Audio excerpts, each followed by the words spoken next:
getting closer to the flame. One day, one of the Caldwell brothers, the heart of Marshall Tucker, pulled him aside. He said, "Artemis, I hear Charlie Daniels is looking for a drummer." Well, that was a name that carried some weight. Charlie Daniels. The man was a legend in his own right, a fiddling force of nature. For a drummer like Artemis, that was a call to action. It was a shot at the big leagues, a chance to get out of the construction dust and into the stage lights where he belonged. A door had just opened up, and Artemis was ready to kick it down. So you got this picture now. One of the biggest bands in the country is adrift without a beat. And you got this ex-Marine pilot, health-conscious drumming machine in South Carolina just waiting for his shot. Two separate stories, moving along on their own.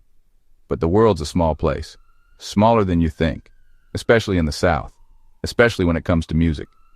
The universe was lining things up, moving the pieces on the board, preparing for a collision that was going to make a whole lot of beautiful noise. Artemis didn't waste a second. He got on the horn and called up Charlie Daniels himself. Charlie, being the man he was, told him to come on down to Louisiana, said they could see what he had. That was all Artemis needed to hear. But, as fate would have it, his old truck had other plans. The clutch gave out. A lesser man might have seen that as a bad omen, a sign to stay put. Not Artemis. He got his hands greasy, tore that transmission apart, and put a new clutch in it himself. He was a man who made things happen one way or another. So he gets the truck running and tears off down the highway, headed for Louisiana with his drums and a whole lot of hope. He finally gets there, pulls up ready to play, only to find out life had thrown him a curveball. Charlie Daniels meets him and lays it on him straight. The drummer who was supposed to quit had changed his mind. He was staying. Charlie explained he had some big shows coming up and couldn't afford to break in a new guy right then. It was a long drive for a short, disappointing conversation. But Charlie Daniels is a good man. He saw this wild-eyed fella standing in front of him, this ex-Marine who just drove halfway across the South on a prayer, and he wasn't about to send him away with nothing. He looked at Artemis and said something that would change everything.